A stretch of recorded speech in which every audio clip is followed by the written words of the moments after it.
Today, we're going to go over some introductory pelvic floor strength and endurance programming. Before we get started, let's review initial muscle activation and coordination patterns. So to do this, we'll begin on our backs.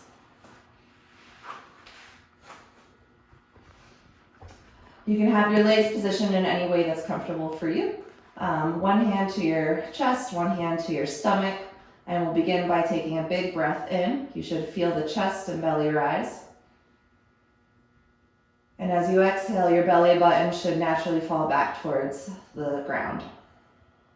Okay, now to make this an active movement, inhale, belly rises, pelvic floor should descend. And as you exhale, gently draw navel to spine and lift pelvic floor up towards your head. Good. Big breath in. Open mouth, exhale, belly button to spine, lift and squeeze your pelvic floor. So the pelvic floor has two actions. One is to lift and the other is to squeeze. So when you're doing this, you want to make sure that you feel the perineum or the space between your sit bones where you would sit on a bicycle seat. Lift and squeeze up and in.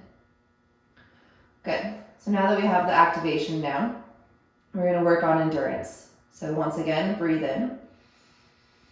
Open mouth, exhale, belly button to spine, lift and squeeze, and try and hold for 10 seconds.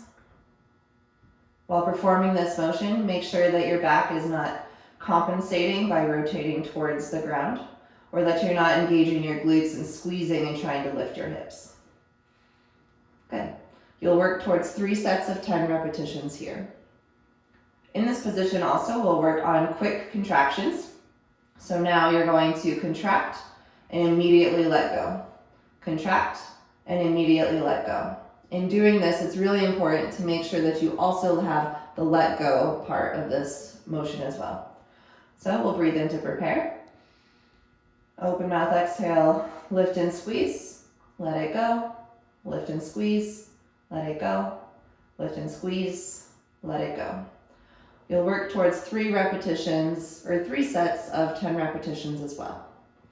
Now, if you feel like this is too difficult right here, and maybe you don't feel the lift of your pelvic floor, you can try using an anti-gravity position. So for that, you'll take pillows.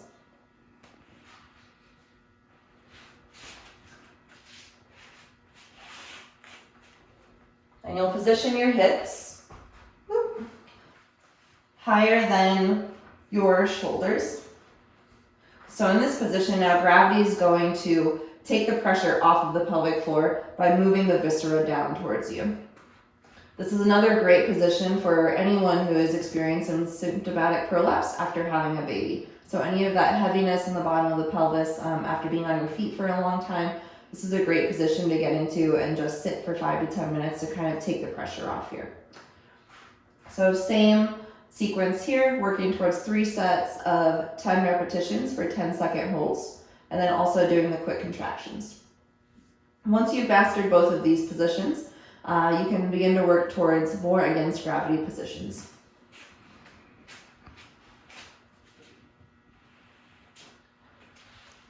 So the next difficult position would be sitting. I prefer to be sitting in a chair for this because you're able to more effectively feel the motion of your pelvic floor there, but you can also do it sitting on the floor.